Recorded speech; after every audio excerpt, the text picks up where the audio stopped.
In the last general elections arising from the presidential election that saw what people described as tsunami that swept Nigeria and more so Delta State by the obedience in Labour Party, people had expected an embarrassing sweep in the state elections. But in the state elections and in your local governments, your party, the PDP, showed resilience, came back strong, and made a political statement, especially your clan, Nsukwa clan. What went into making that happen? Honestly, going by what transpired during the presidential election, I would want to say that it was just a tsunami. It was a movement. The obedient movement came and took everybody unawares. I want to say that initially they were underrated. They were very obviously underrated. And thank God for what happened. And at the end of the day, it became a huge lesson and lessons for all of us, followers and leaders alike. And going by what happened, the tsunami, the onslaught, the current of that obedient movement, we had to bring positives from that to making it happen for the gubernatorial elections as it concerns my local government, a case study, Anocha South, and the Nsukwa clan. What we did was to engage every other persons that felt aggrieved that were involved in the obedient movement. Because truth be told, most of the obedient movement were and are still members of PDP. So we had to go back to the drawing board. We had to go back to the field to engage ourselves, to tell ourselves the truth, and to purge ourselves of some ill feelings, thereby making a collective statement which was positive in regards of the Guba election. And that brought Anocha South to limelight. And my clan, ordinarily, like we are made to know, and we all know, Anocha South is made up of 3 clans, meaning Anocha South is standing on a tripod. We have the Nsukwa clan, which is where I belong, where I come from. We have the Bolo clan, we have the Ogwashiku clan. And Nsukwa clan, in that election, we were more of a beautiful bride that every other clan needed us to achieve and to make a statement. And because we are a diverse people as it concerns our cultural heritage, I mean various communities that makes up the Nsukwa clan, we had to harness our strength and use it and push it to work. And of course, it yielded dividends, yielded result. And I make bold to say that Nsukwa clan made Anocha South proud in the way of amassing enough voting strength, which helped Anocha South among the local governments in Delta State. Well, arising from that feat, we have been getting innuendos from your clan. A lot of people had expected that on the strength of that showing, the statement made at the polls by your clan that the dividends of such impute should be made manifest in the attendant appointments. But that doesn't seem to be the case. As a growing politician and as someone from the agitating clan, what are your thoughts on this development? Honestly, to be sincere and to be fair enough, Anocha South, like I said earlier, comprises of 3 clans. It is expected that positions after elections would be shared among the 3 clans of local government. Every right-thinking person will assume such. But again, I wouldn't want to delve much into what I feel some other persons are agitating, but I will throw little light the much as I know. Firstly, because I know all these buhahas is heading towards our madam being nominated as a commissioner, as against what the Nsukwa clan would have expected that the commissionership slot would have come to Nsukwa clan, not going to Buluku clan, and being given to our madam, our leader, the Amazon of our time, Ada Nyoma. Truth be told, and I know, like we all know, that the governor of the state, Right Honorable Eda Sheriff, has a say in assembling his executives. And I know that he's not ignorant of the fact that we have 3 clans that comprise Anyocha South. And I know that Eda Sheriff knows too well that the chosen candidate for the position of commissionership is from Obolo clan. In his wisdom, I believe he knew exactly what he was doing by the way of picking Ada Nyoma from Obolo clan for commissionership as against the anticipation of our people, my people, the good people from Nsukwa clan. I want to state here categorically that as a person, I want to speak as a person. Yes, position is good. You have a position that will enlist your clan in the committee of clans. Positions that will announce your community, positions that will announce your clan and your local government. But as a person, I'm in the school of thought, I believe competence carries the day. I'm not saying that there are no competent persons in my clan because I'm competent too. I'm not saying that Ada Nyoma is the most competent. But there is one thing about her, and I feel, I may be quoted wrong anyway, I feel that is what the likes of the governor and some other leaders have seen and decided to choose her to be part of this current ESCO of this dispensation. And that is consistency. She's a woman of consistent effort in all her doings. She's been consistent in her followership. She's been consistent in her leadership. She's been consistent and consistent and consistent. And you know, every other leader, both leaders from my clan, Nsukwa clan in quote, they will want that person, that singular person that is consistent. And I believe this attribute played out and worked out in favor of Ada Nyoma. And again, I want to believe that Ada Nyoma, in quote, she's a round peg in a round square, in a round hole.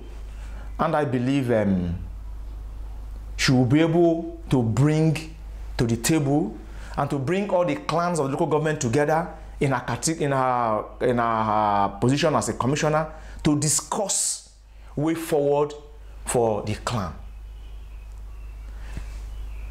If and only if she as a person is the commissioner like she is now and has believed in her heart like she has always believed that development is all about what our people need, and she decides in her wisdom in collaboration with the leaders of my clan and other clans to get us the dividend of democracy, to get us that development ideology we need in our communities, in our clan, in our local government, I think we will not have any other choice than to support her. And again too, politics is not played, you know, by mere talking and gisting and laughing, probably in the beer parlor. It is strategy. All we need now, I believe, is for us to strategize as a clan and stop being the whipping child. We should, as a matter of fact, come together as a people, come together and speak in one voice, synergize with other sister clans, and get the ground running. Again, I wouldn't want to delve much into this because I know the leaders of my clan, they are capable, they know what to do, and at the appointed time, I believe strongly they will call of us to order, will call us to a round table, we will discuss, and we'll take it from there. In a tripartite clan like you have in Anyocha South, you are a young emerging politician. You have attested to that. People believe that PDP specifically have prided itself Some school of thought believe that the spoils of democracy is made manifest in political leaders emerging and taking leadership responsibilities in the party and in government. Some others have the opinion, which I see you tilting towards agreeing with, that what is most important is the development of the community. And emphasis is laid on that above taking political offices in leadership. You are a personal assistant to Honorable Jude Chukwunwike, the chairman of your local government council, and the younger brother to Honorable Joan Onyemechi, well known as Adan Yoma. People have perceived Honorable Jude as one who rode on the back and goodwill of his sister to become the chairman of the local government. In your view, having worked with him, in your understanding of the politics of Aneche South, do you think he stands deserving, stands meriting the office he is occupying? Thank you so much. Truth be told, Jude Chukwunwike, before now, some of us would have thought that he is not meriting of being the local government chairman, that he only rode on the backs of the sister to become the local government chairman. Anybody thinking that direction wouldn't be wrong. But again, the test of the pudding is in the eating. You see, Jude Chukwunwike, like I've always described him in time past, because he's my current boss. Jude Chukwunwike is a bridge between the old generals and the new generals. That's how I describe him. And he has shown true to that. Jude Chukwunwike is a compassionate person, very compassionate. Jude Chukwunwike is a man of himself. He's a man that is calm, calculative. He has visions. So far, so well. My village, my community, as a case study. We have not seen it like this before now, until the emergence of Jude Chukwunwike as the local government chairman. He has shown capacity.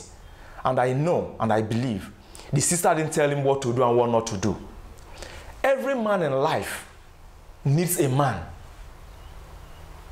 Every man in life needs a man. That's a simple truth. Even the Bible acknowledges that. And that is the reason why it is written in the Bible that every man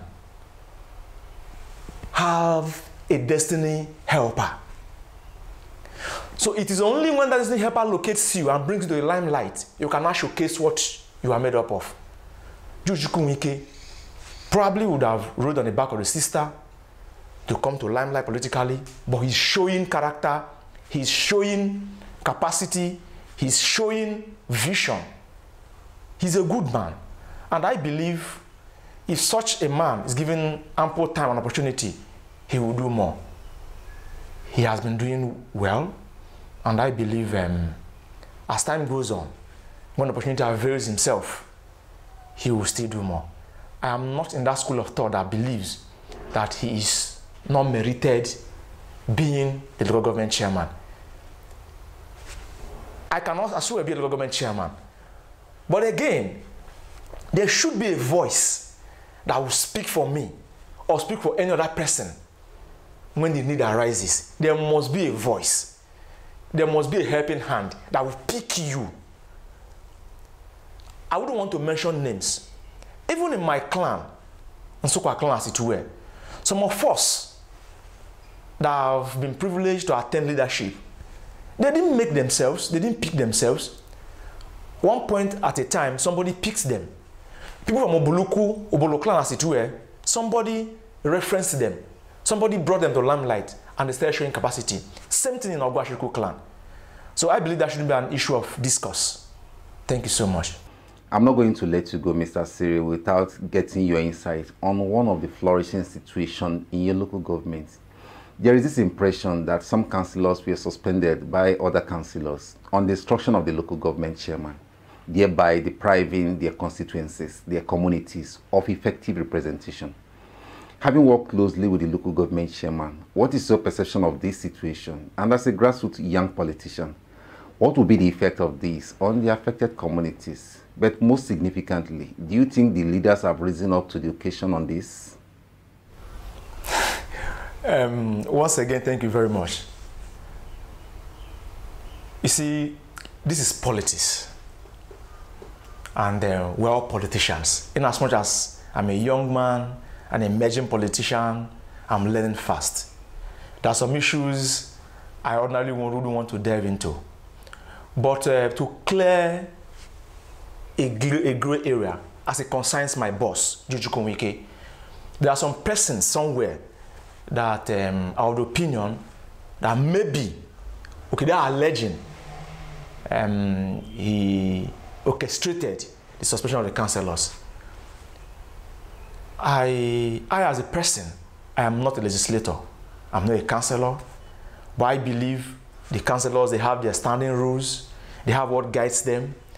Where there is a rule, of course, even the Bible said that when the edge is broken, the serpent will bite. I think it's something the councillors, the legislators, they have to come together, sit and discuss, going by their guiding rules, their bylaws and their standard. I don't know.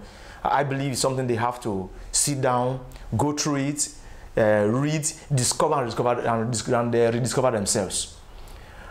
My boss, the local government chairman, time and again, I've heard him said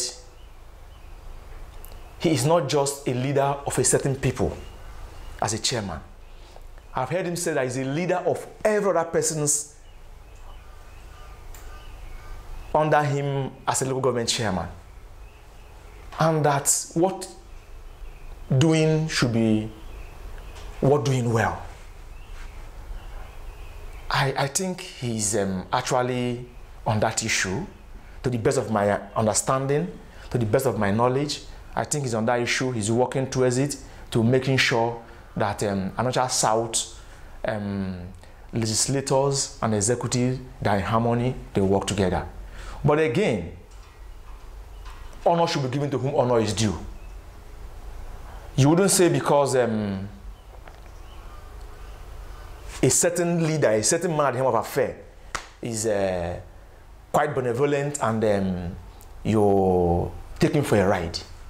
I'm not saying the councillors took him for a ride, because I know that the issue of suspension, to the best of my knowledge, has nothing to do with him as a chairman, because he's an executive chairman and not the leader of the legislative arm. So whatever transpired should be discussed among the legislators and the leaders of the party and so forth. I think let me stop there. I wouldn't want to go further. Thank you. Well, before I put the drones back home, Mr. Cyril, as an emerging politician, even though you will try to play it down, as someone who is learning fast, like you stated, as someone who is conversant with politics as it's being played and as it's evolving in the local government and not just South, what would be your advice to youths of your cadre who are aspiring to leadership, and what would the mindset be, considering that the era we are in, politics is beginning to evolve tremendously and expectations are beginning to be different? What would be your advice to the new conscious political community and the emerging politicians? Thank you once again. There's one thing I have come to learn over time. Aligning and realigning. Stay true to your conviction, irrespective of where you think you belong. Be positive-minded. Again, someday all of us will become leaders. But you will not be a good leader when you have never been a good follower. Politics, unlike some other profession, you have to be enduring. You have to stick to learn. You have to listen more to speaking more. You have to ask questions and get answers. My advice to my mates, the younger ones, is for us to stay true to what we believe, for us to stay true to learning the process, because it's a process. No one, I repeat, no one was born today and started running today. It's a process. You learn stage 1, stage 2, stage 3 until you are graduated. And even when you graduated, you keep learning. And there is a local balance that says,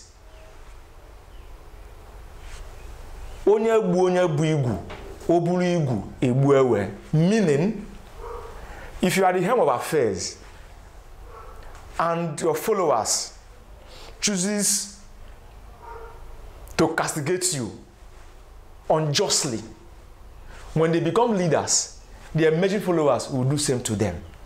So my current advice to my people is for us to stay true to ourselves, to try the much we can to learn the ropes. Because when the issues of who become what, who, and how is being discussed, is being brought to the table, most of us won't be there. And when you haven't given good account of yourself, none of these leaders, as it were, will be full of him or herself to entrust you with whatever you think you merited. Everybody merits everything. Everybody merits everything. But not everybody will have the privilege and opportunity to merit everything. I said everybody merits everything. But not everybody will have the privilege to merit everything. It's always going to be one at a time. So we should shun bickering. We should shun politics of envy, politics of backbiting, politics of if it's not me, no one else. And most especially, we should forgive ourselves and purge ourselves of whatever wrong we perceive we must have done to ourselves. Thank you. Thank you immeasurably, especially for your grassroots perspective to this. We look forward to engaging more of you and your folks as we see the evolution of politics in our nature south. Thank you so much, Mr. Cyril Agolo. You're welcome.